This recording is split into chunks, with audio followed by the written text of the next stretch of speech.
Good morning, I'm your Swastika ma'am, and here we are for the another session for the Europe in the 20th century. From Tsarism to socialism in Russia, the word Tsar is derived from the Latin word Caesar. The title of Tsar was used by the Russian emperors to mean supreme ruler. Tsarism or Tsarsdom is a system of government that prevailed under the ruler of the Tsar in Russia. Michael Romanov established the Romanov dynasty on Russian throne in 1613. The last ruler of the dynasty was Tsar Nicholas II, who was forced to abdicate in 1917 as a consequence of the Russian Revolution. Tsarsdom or Tsarist rule, the system of government under the Tsar, was pure and simple autocracy. The Russian emperor was an absolute autocrat. There was no check on his exercise of power. The choice of minister and government official was slowly made by the will of the Tsar. It was not before the revolutionary disturbance of 1905 that Nicholas II, the last Tsar of Russia, was compelled to grant certain concessions. For example, he agreed to holding election to the legislative assembly called Duma.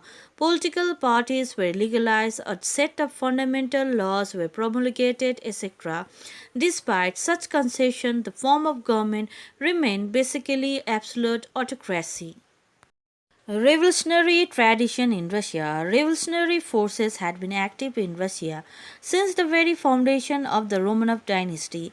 In fact, the Romanovs, who were wiped away by the revolution of 1917, themselves had ascended the throne through a revolutionary upsurge.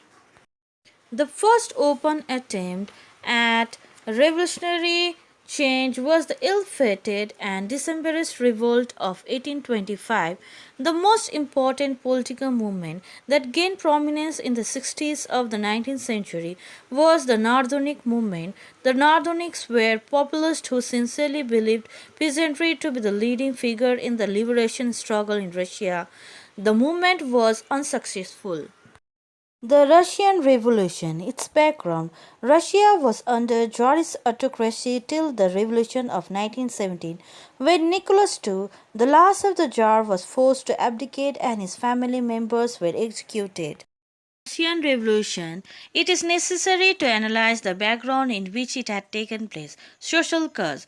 Even at the end of the 19th century, Russia was still predominantly an agriculture country. The two main constituents of the Russian society were a hereditary class of land debt nobility and the peasantry. Until 1861, majority of the peasants were serfs.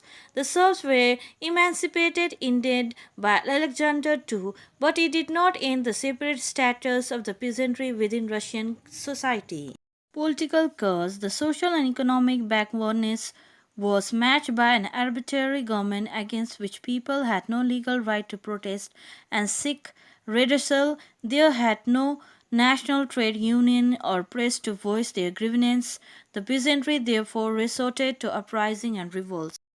Economic curse. The seeds of revolution in Russia lay in its economic backwardness under the Tsarist rule. Long after other European countries had begun to develop modern industry, Russia continued to remain a backward agriculture country. Abdication of Nicholas II. During the turmoil, the representative of the workers organized an assembly known as the Petrograd Soviet. With the cooperation of the rebel troops, the Petrograd Soviet was able to take control of the city. On 1st March 1917, a provincial government was formed that sent messenger to Tsar Nicholas II, urging him to step down from the throne. With the abdication of Nicholas II and the provisional government declaration of Russia as a republic, 12 March 1917, strike continued to expand with more than 2,000 workers now involved, leading to occasional violent clashes between protesters and the police. Tsar Nicholas abdicates. The provisional declare Russia to be republic. Program of democratic reform and civil liberties announced by the provisional government. Lenin arrived back in Russia. With his arrival, things start changing fast. The angry protesters against Russia continued participation in the war led to the collapse of the provisional government. The Bolshevik military committee declared the provisional government overthrown. In the evening, the Winter Palace was occupied. On the same night, the All Russian Congress of Soviet opened its session. It appointed the Council of People Commissioner as the new organ of the Russian government. Thank you.